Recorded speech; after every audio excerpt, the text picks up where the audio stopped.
प्यारे दोस्तों, पहले के जमाने में एक नेक बादशाह था। एक मर्तबा बादशाह अपने वजीरों के साथ सैर के लिए निकला। जंगल के करीब डेरे डाले गए। जब खाने का वक्त हुआ तो दस्तरख्वान बिछाया गया। इतने में बादशाह ने देखा कि एक बहुत बड़े दरख्त पर एक बंदर बैठा हुआ सब कुछ खामोशी के साथ देख रहा है। उसमें बंदरों वाली कोई भी हरकत नहीं थी। बादशाह ने कहा कि थोड़ा सा खाना इस बंदर के सामने भी डाल दो। नौकरों ने थोड़ा सा खाना उस बंदर के सामने भी डाल दिया। बंदर पेड़ से नीचे उतर कर आता है और एक ठीकरी लेकर कोयले से कुछ लिखता है और फिर बंदर ने वो ठीकरी बादशाह को दे दी। ठीकरी पर लिखा हुआ था, मैं ऐसे खाने नहीं खाऊंगा, बल्कि जैसा दस्तरख्वान बादशाह के लिए लगाया गया है वैसा ही मेरे लिए भी लगाया जाए। बादशाह को यह देखकर बड़ी हैरानी हुई। बादशाह ने हुक्म दिया कि इसके लिए भी एक ऐसा ही दस्तरख्वान लगाओ जैसा कि मेरे लिए लगाया गया है। इसके बाद बंदर दरख्त से नीचे उतर कर आया और खाना खाकर फिर से दरख्त के ऊपर चढ़ गया।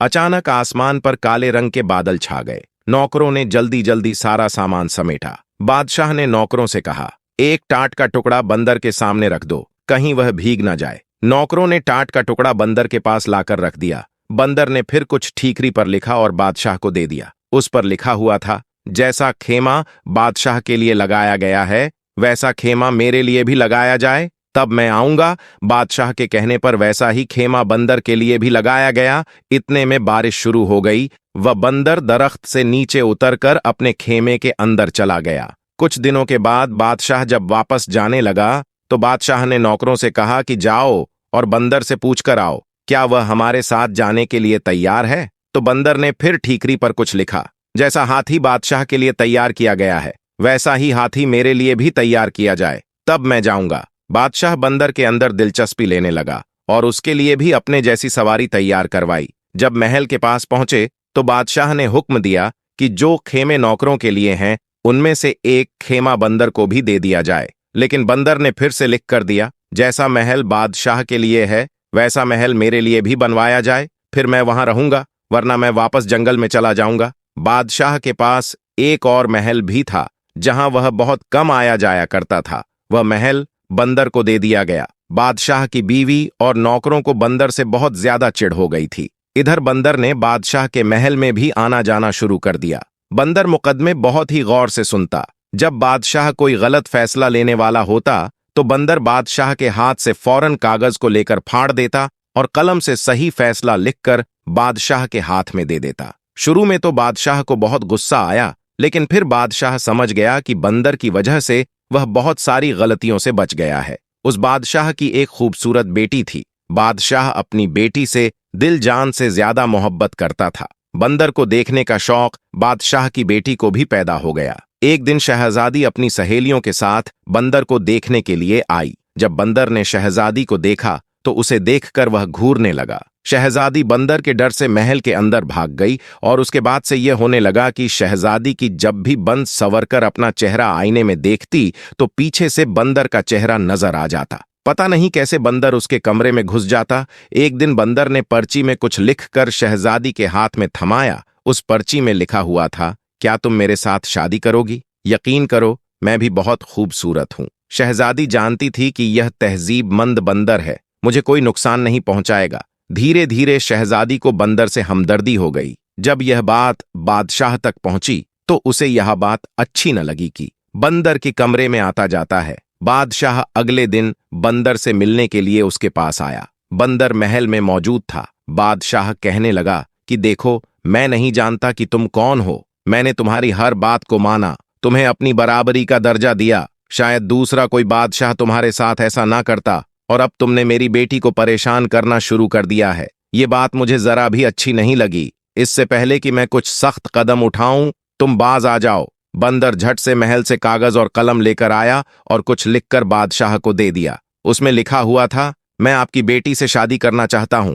और मैं आपको यकीन दिलाता हूं, मैं आपकी बेटी को हमेशा खुश रखूंगा। बादशाह तो यह पढ़कर हक्का बक्का रह गया कि अपनी फूल जैसी शहजादी की शादी इस बंदर से यह तो कभी भी नहीं हो सकता। बादशाह ने कहा कि ऐसा तो मेरी जिंदगी में कभी हो ही नहीं सकता। बंदर ने लपक कर बादशाह की कमर से तलवार निकाली और दूसरे हाथ से लिखा, अगर ऐसा आपकी जिंदगी में नहीं हो सकता तो मरने के लिए तैयार हो जाइए। मैं आपको मारकर आपकी बेटी से शादी कर लूंगा। आप मेरे मोहसिन हैं। आपने मुझे इस महल में रखा, मेरे खाने पीने का इंतजाम किया। मैं आपको मारकर अपने हाथ आपका खून से रंगना नहीं चाहता। बादशाह ने अपनी मौत को सामने देखा तो कहने लगा, अच्छा मुझे थोड़ा सोचने का मौका दो। बादशाह अपने महल वापस आ गया। वह बहुत परेशान हुआ। एक तरफ बेटी थी और दूसरी तरफ उसकी अपनी जान। सारी रात टहलते हुए उसने परेशानी में गुजार दी, लेकिन अपनी बीवी को उसने कुछ भी नहीं बताया। वह जानता था कि बीवी को जैसे ही पता चलेगा वह सारा महल अपने सर पर उठा लेगी। सुबह होने तक बादशाह फैसला कर चुका था कि वह अपनी जान दे देगा, लेकिन अपनी बेटी की शादी बंदर से कभी भी नहीं करेगा। वह कुछ नसीहतें करने के लिए अपनी बेटी के पास गया कि बेटी, कल को अगर मुझे कुछ हो जाए तो तुम्हें अपनी मां को कैसे देखना है और सल्तनत को कैसे संभालना है। शहजादी ने आंखों में आंसू भरकर कहा, अब्बा जान, यह आप कैसी बातें कर रहे हैं? अल्लाह ताला आपकी उम्र में बरकत अता करें। बादशाह ने कहा, मेरी बेटी, वह बंदर मेरे भी पीछे पड़ गया है और मुझसे कहता है कि मैं उसकी शादी तुमसे कर दूं, वरना वह मुझे जान से मार देगा। लेकिन यह तो नामुमकिन है। मैं तुम्हारी शादी उससे भला कैसे कर सकता हूं? तुम्हारी मां ने उसके कत्ल के कई बार मंसूबे किए, लेकिन वह हमेशा नाकाम रही। वह बंदर आज भी जिंदा फिरता है। बादशाह कहने लगा कि मैं जाकर बंदर को साफ साफ बता देता हूं कि मैं तुम्हारी शादी अपनी बेटी के साथ कभी भी नहीं कर सकता। उसके बाद शायद वह मुझे मार दे। तुम अपनी मां के साथ तहखाना में जाकर छुप जाना और उस वक्त तक बाहर न निकलना जब तक कि वह बंदर यहां से चला ना जाए। शहजादी ने कहा कि अब्बा, आपकी जान इतनी बेकार तो नहीं है। आप मेरे वालिद ही नहीं, इस सल्तनत के बादशाह भी हैं। आप जाकर बंदर से मेरे रिश्ते के लिए हाँ कर दीजिए। आखिरकार शहजादी ने जैसे तैसे अपने बाप को मना ही लिया। बादशाह ने बंदर को अपनी रजामंदी बताई और बंदर ने कहा, आप शादी की तैयारी शुरू करें। मल्लिका को जब यह बात मालूम हुई, उसने सारा महल अपने सर पर उठा लिया। निकाह वाले दिन बादशाह ने मल्लिका को एक कमरे में बंद कर दिया और शहजादी का निकाह उस बंदर के साथ करवा दिया। शहजादी रुखसत होकर बंदर के महल में चली गई।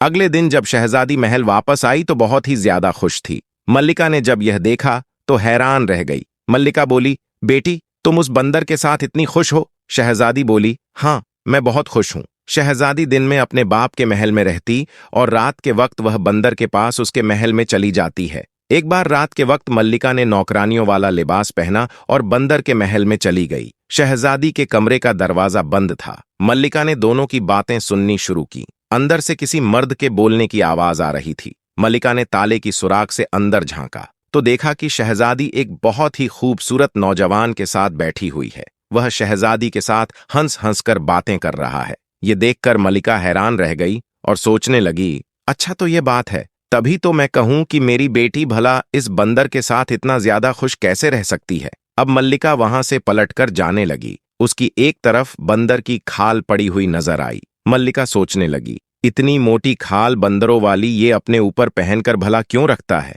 और बंदर बना क्यों फिरता है? अगर मैं इस खाल को जला दूं तो फिर यह कभी भी बंदर नहीं बनेगा। यह सोचकर वह बंदर की खाल उठाकर अपने महल में ले आती है और उस खाल को आग लगा देती है। इधर मल्लिका ने बंदर की खाल को आग लगाई, उधर शहजादे को जलन महसूस होने लगी। शहजाद बचाओ बचाओ करके गायब हो गया। हैरान शहजादी अपने वालिद के महल में वापस आती है तो देखती है उसकी वालिदा ने बंदर की खाल को आग लगा दी थी। शहजादे ने कहा कि आपको मैं अपनी कहानी बाद में बताऊंगा, पहले बताइए कि मेरी दुल्हन कहाँ है। बादशाह ने कहा, बेटा, वह तुम्हारे जाने के बाद इस महल में अकेले रहती है। शहजादा वहां खुशी से भागा, महल के अंदर गया। शहजादी गम की तस्वीर बनी बैठी थी। फूलों सा चेहरा मुरझाया हुआ था। शहजादे को अपने सामने देखकर शहजादी को यकीन ही नहीं आया। शहजादे ने कहा, हाँ शहजादी, तुम्हारी मोहब्बत मुझे यहाँ खींच कर लाई है। तुम्हारी माँ ने तो मुझे मारने में कोई कसर नहीं छोड़ी थी। मेरा सारा जिस्म बड़े बड़े आंवलों से भर गया था। मेरी बचने की तो कोई उम्मीद न थी। शहजादी ने कहा, फिर तुम भला ठीक कैसे हुए? शहजादे ने उसे बताया। शहजादी ने कहा, अच्छा, फिर तो आपने उसे हकीम को बहुत मालामाल कर दिया होगा। शहजादे ने कहा, नहीं, हैरत की बात यह है कि उसने हमसे कुछ भी ना लिया सिवाय मेरी एक अंगूठी के, और वह चुपचाप वहां से चला गया। शहजादी ने उसे अंगूठी दिखाते हुए पूछा, क्या यही आपकी अंगूठी है? शहजादे ने कहा, हाँ, लेकिन यह तुम्हारे पास कैसी आई? शहजादी ने कहा, क्योंकि तबीब कोई और नहीं बल्कि मैं ही थी। फिर शहजादी ने उसे पूरी कहानी सुनाई। शहजादी ने कहा, मेरी मां भी आपकी दुश्मन नहीं थी। जब मेरी माँ ने आपको इंसान बना हुआ देखा तो उसने बंदर की खाल को जला दिया। ना यह खाल होगी, ना आप दोबारा बंदर बनेंगे। शहजादी बोली, गलती आपकी भी है कि आपने मुझे कभी भी बंदर बनने की वजह बताई ही नहीं, वरना मैं उसे खाल को अपनी जान से ज्यादा हिफाजत के साथ रखती। शहजादे ने कहा, दरअसल मुझे यह सारी बातें बताने का कभी मौका ही नहीं मिला। तकरीबन 1 साल पहले की बात थी। मैं शिकार करने के लिए निकला और मेरे साथ नौकर भी थे। जंगल में मुझे एक हिरण नजर आया। मैंने उस पर तीर चलाया। वह हिरण मेरी आंखों से ओझल हो गया। मैं उस हिरण की तलाश में निकला। मैं इतना आगे निकल गया कि मेरे साथ जो लोग थे वह सब के सब पीछे रह गए। मैं अपने साथियों से बिछड़ चुका था। मैंने देखा कि सहरा के पास एक बुजुर्ग बैठे हुए थे। उनके करीब एक 10-12 साल का बच्चा भी बैठा हुआ था। वह बुजुर्ग गुरु रहे थे। उसे बच्चों की टांग से खून बह रहा था। वह बुजुर्ग रोकर उस शख्स को बद्दुआ देते जा रहे थे जिसने उस बच्चे की टांग पर तीर मारा था। मुझे देखकर बुजुर्ग ने गुस्से से कहा, तुम इंसान हो या बंदर हो, तमीज तो तुम्हें छूकर भी नहीं गुजरी है। बस यह उनके कहने की देर थी। मैं फौरन इंसान से बंदर की शक्ल में तब्दील हो गया। अब जंगल जंगल भड़कता फिरेगा, तुझे कहीं भी ठिकाना नहीं मिलेगा। उनके बद्दुआ से और अपनी हालत से मैं इतना परेशान हुआ, मैंने उनके पांव पकड़ लिए, रो रो कर उनसे माफी मांगने लगा। मेरी उस हालत को देखकर उस बच्चे को मुझ पर तरस आ गया। उसने अपने दादा से कहा कि दादा जान, जब इंसान अपनी गलती को मान ले तो उसे माफ कर देना चाहिए। हमें चाहिए कि हम इसे माफ कर दें। लड़के ने जब बहुत ज्यादा इसरार किया तो बुजुर्ग ने कहा कि देख, इससे सीख, तूने इसके साथ क्या किया और यह तेरी भलाई मांग रहा है। खैर, मैं अपनी बद्दुआ तो वापस नहीं ले सकता, लेकिन इसे कम कर सकता हूं। साल भर तू बंदर ही रहेगा। जब कोई लड़की तुझे हमदर्दी करते हुए शादी के लिए तैयार हो जाएगी, तब तू अपनी असली हालत में वापस लौट आएगा। अगर 1 साल से पहले तेरी शादी हो गई, सिर्फ अपनी बीवी के सामने ही तू इंसान की शक्ल में आ सकेगा। मजबूर होकर मैं वहां से आ गया। मैं वापस अपने महल भी नहीं जा सकता था और मेरा कोई और ठिकाना भी नहीं था। 6 महीना तक मैं जंगल में यूं ही भटकता रहा कि उसके बाद मेरी मुलाकात तुम्हारी वालिद के साथ जंगल में हो गई, जो मुझे वहां से अपने साथ महल में लेकर आ गए। फिर बादशाह ने तुम्हारी शादी मुझसे करवा दी और आगे की सारी बातें तो तुम अच्छी तरह से जानती हो।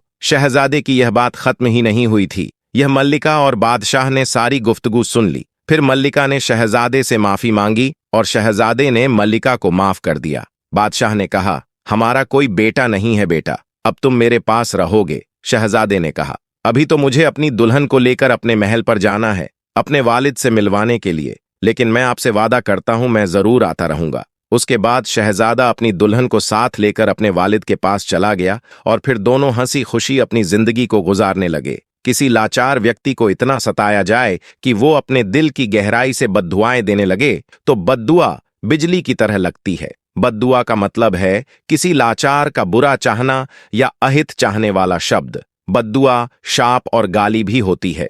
लाचार व्यक्ति सीधा कुछ बिगाड़ नहीं सकता, मन ही मन सोचता है इसका हिसाब अल्लाह लेगा या जा तेरा सत्यानाश होगा। दुआ असर करे ना करे, लेकिन बद्दुआ कभी पीछा नहीं छोड़ती। व्यापार, दुकान में घाटा, इनकम बंद, बीमारी या मुकद्दमे का खर्चा आना, अचानक कोई नुकसान होना, कर्जा होना, धीरे धीरे घर वाले और रिश्तेदार दूर हो जाते हैं। अज्ञात भय सताने लगता है। लालच करना चाहिए। जीने के लिए धन जरूरी है, लेकिन किसी का दिल दुखाकर बद्दुआ लेकर कमाया धन किसी काम का नहीं। बद्दुआ मुक्त व्यक्ति कहीं भी जाएगा, हर एक काम पॉजिटिव होगा। बद्दुआ युक्त व्यक्ति किसी काम के लिए जाएगा, धक्के खा के वापस आ जाएगा, कभी कोई काम सिद्ध नहीं होगा। बहुत से लोग अपने या दूसरों के बारे में बुरा सोचते हैं। गुस्सा आने पर कुछ लोग अपने घर के परिवार या दोस्तों के बारे में गलत बोलते रहते हैं। वो कभी कभी सच भी हो जाता है। ऐसे व्यक्ति अपना नुकसान भी कर लेते हैं। सभी के अंदर बहुत सी सोई हुई शक्तियां हैं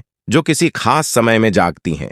आशीर्वाद और शाप को दुआ एवं बद्दुआ भी कहते हैं। यदि आपने किसी गरीब, भिखारी, अबला या बच्चे का दिल दुखाया है तो उसके दिल से आपके लिए जो बद्दुआ निकलेगी उससे आपको कोई नहीं बचा सकता। याद रखें कि एक बद्दुआ 50 दुआ को खत्म कर देता है। बद्दुआ लगी है, इसकी पहचान कैसे करें? एक साबुत लाल मिर्च लीजिए, उसे चूल्हे या गैस पर जलाइए। यदि तीखी गंध घर में फैलती है तो बद्दुआ नहीं लगी है। यदि कोई फर्क नहीं पड़ता, किसी प्रकार की गंध नहीं फैलती, इसका मतलब बद्दुआ लगी हुई है। क्या माँ बाप की बद्दुआ लगती है? बिल्कुल नहीं। माँ बाप की बद्दुआ कभी लग ही नहीं सकती, क्योंकि दुआ या बद्दुआ तब अपना असर दिखाती है जब वह मन से, दिल से दी जाती है और माँ बाप वो इंसान होते हैं जो गुस्से में मुंह से भले ही कुछ भी कह जाए, लेकिन दिल से बद्दुआ देना तो बहुत दूर की बात है। दिल से बच्चों का बुरा हो ऐसा सोच भी नहीं सकते। बद्दुआ से बचने के उपाय। 1. घर में कभी भी गलत मत बोलिए। अपने या दूसरों के बच्चों को ना कोसें, गालियां भी नहीं देनी चाहिए। बच्चों को बात न मानने पर अक्सर माता पिता बुरा भला कह देते हैं या घर से चला जा, मर ही जाए, पैदा ना होता तो अच्छा था। कई तरह की बातें लोग बच्चों को कहते रहते हैं और ऐसा बार बार कहते हैं। इन बातों से बच्चों के मन पर ठेस लगती है। उनके मन में ऐसी बातें घर कर जाती हैं और वे उसी अनुसार जीने लगते हैं जैसा कि आपने बद्दुआ दिया। इसका प्रभाव यह होता है कि बच्चा खुद को अपराधी महसूस करता है। इससे धीरे धीरे सचमुच ही उसका पढ़ना लिखना बंद होने लगता है। ऐसे बच्चे आत्महत्या भी कर सकते हैं या बड़े होकर अपने माता पिता से दूर चले जाते हैं। 2. अपने बारे में गलत सोचना भी बद्दुआ ही है। किसी समस्या या बीमारी से दुखी इंसान परेशानी के सुझाव या रोग से छुटकारे के उपाय नहीं करते और इसके उल्टा यह सोचते रहते हैं कि अच्छा है कि मुझे मौत आ जाए। दोस्तों, आज की वीडियो में बस इतना ही प्यारे दोस्तों। इसी बात पर कमेंट बॉक्स में सुभान अल्लाह जरूर लिख दो। दोस्तों, अगर आपको यह वाक्य पसंद आया है तो आप इसे लाइक करें। आप इसे अपने तक ही ना रखें, अपने दोस्तों में जरूर शेयर करें। और अगर अभी तक आपने हमारे चैनल को सब्सक्राइब नहीं किया है तो सब्सक्राइब करके साथ में लगे बेल आइकन को जरूर दबा दें। तो आप हमारा सपोर्ट कीजिए, क्योंकि आप ही हमारी ताकत है। तो हम मिलते हैं आपको अगली वीडियो में, तब तक के लिए अस्सलाम वालेकुम। 3. कियों के बारे में लोग कहते हैं उसकी तो जुबान काली है। ऐसे लोगों की पहचान यह है कि इनकी जुबान पर हमेशा बद्दुआ ही रहती है। फला फला व्यक्ति का कभी भला नहीं होगा, तड़फ तड़फ कर मरेगा, कुत्ते की मौत मरेगा, वो जिंदगी में कुछ नहीं कर सकता। ऐसे लोगों की सोच नकारात्मक होती है। ऐसे लोगों को ही काली जुबान का कहा जाता है। ऐसे लोगों की पहचान करके उनसे जितनी जल्दी हो सके दूर चले जाएं या उनसे दोस्ती बंद कर दें। ऐसा व्यक्ति अपने घर के आसपास है तो दूर से ही राम राम बोल दीजिए। 4. श्राप या बद्दुआ से बचने के लिए हनुमान जी के सिंदूर का उपयोग करें। जैसा कि हम सब जानते हैं कि हनुमान जी का नाम लेते ही भूत पिशाच, तंत्र मंत्र, जादू टोना, श्राप, हाय या बद्दुआ तक नष्ट हो जाते हैं। श्राप या बद्दुआ से बचने के लिए इस उपाय को केवल मंगलवार या शनिवार के दिन ही करें। मंगलवार या शनिवार की शाम स्नान करके शुद्ध हो जाए और हनुमान जी के मंदिर जाएं और साथ में 5 पान के पत्ते और 5 लौंग भी लेकर जाएं। दुनिया में जो कुछ अच्छा होता है वो अल्लाह के फजल से होता है और जो कुछ बुरा होता है वो इंसान की गलतियों से, उसके वजह से होता है। उसमें अल्लाह की मर्जी शामिल नहीं। अल्लाह के रसूल ने फरमाया, इब्ने आदम का हर फेल बवाल है सिवाय जिक्र इलाही के, यानी अल्लाह के जिक्र के सिवाय हर काम बवाल है। हम तो कितने गुनाह करते हैं, उसके बावजूद अल्लाह हमारा दाना पानी नहीं बंद किया और ना ही हम पर कोई अजाब नाजिल किया। ये अल्लाह की मेहरबानी है। और रहा जो मुसीबतें आती हैं वो सब इंसान का कमाया होता है जो उसके सामने आता है। अल्लाह ने अपने बंदे को इख्तियार दिया, सही और गलत का। जो सही करेगा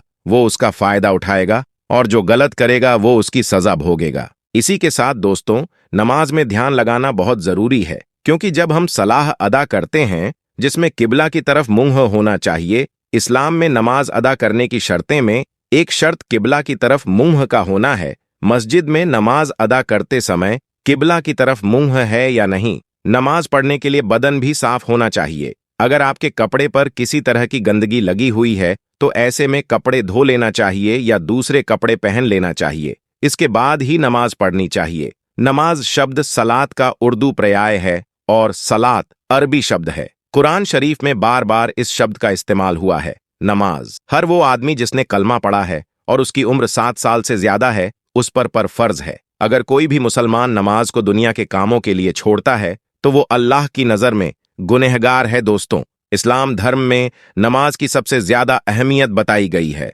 नमाज इस्लाम के 5 स्तंभों में से एक है। एक मुसलमान होने की बुनियादी पहचान यही है कि कोई शख्स अल्लाह पर यकीन रखता हो और उसे राजी करने के लिए नमाज पढ़ता हो। इस्लाम में 5 वक्त की नमाज पढ़ना हर मुसलमान पर फर्ज यानी जरूरी है। इन 5 नमाजों में फज्र की नमाज, जुहर की नमाज, असर की नमाज, मगरिब की नमाज और ईशा की नमाज रात के वक्त पढ़ी जाती है। इन नमाजों के अलावा एक और नमाज है जिसे सबसे अफजल यानी सबसे ज्यादा महत्वपूर्ण माना जाता है। ये नमाज है जुमे की दोस्तों, नमाज हर मुसलमान पर फर्ज है। दोस्तों, नमाज मोमिन का मेराज है। दोस्तों, नमाज में दिल लगाओगे तो आखिर तक संवर जाएगी। नमाज मोमिन की पहचान है। नमाज हमारे प्यारे नबी मोहम्मद सल्लल्लाहु अलैहि वसल्लम की आंखों की ठंडक है। दोस्तों, 5 वक्त की नमाज तो सबको पता है। फज्र, जौहर, असर, मगरिब और ईशा अल्लाह के प्रति अपना कर्तव्य निभाने का अर्थ है उसके आदेशों का पालन करना